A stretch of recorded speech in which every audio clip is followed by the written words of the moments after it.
Already কিন্তু rowdy তিনিও একটা আউট পারফর্ম করে দেওয়ার চেষ্টা করছেন এবং স্পটেড ড্রপ শট রাউডি চমৎকার 1v2 এগেইনস্ট হেলিয়ন।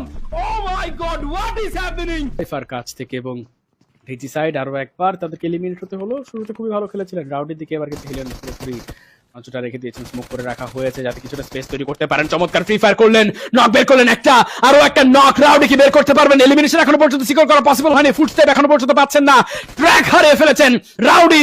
এলিমিনেশন সিকিউর করলেন, টপ 9 এখনো পর্যন্ত আছে।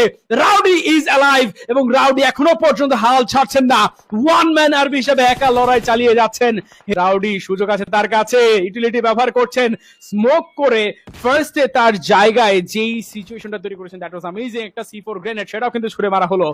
সাউন্ড শুনে যেটা বুঝতে পারলেন, রাউডি ওদিকে প্রিফার করছেন কন্টিনিউয়াসলি।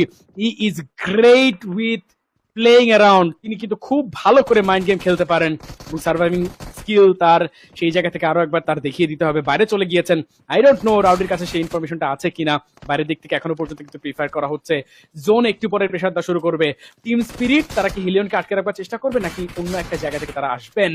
অলরেডি কিন্তু রাউডি তিনিও একটা আউট পারফর্ম করে দেওয়ার চেষ্টা করছেন এবং স্পটেড ড্রপ শট রাউডি চমৎকার 1v2 against Hellion. Oh my god, what is happening?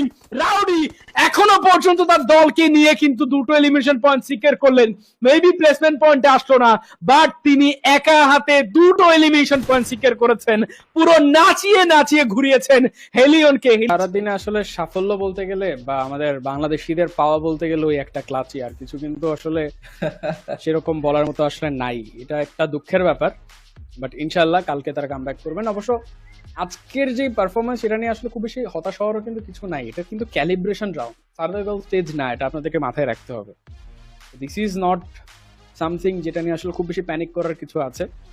এখান থেকে ডেফিনেটলি কামব্যাক করা পসিবল, এখান থেকে ফাইনালের জন্য নিজেদেরকে প্রিপেয়ার করা পসিবল। এবং এমন স্পোর্টস তারা জানেন যেটা হচ্ছে, তারা অলরেডি প্রেশারটা কিরকম সেটা বুঝছেন। তারা অলরেডি ওয়াটার টেস্ট যেটাকে বলা হয় সেটা অলরেডি তারা করে নিয়েছেন এবং সেখান থেকে খুব ভালো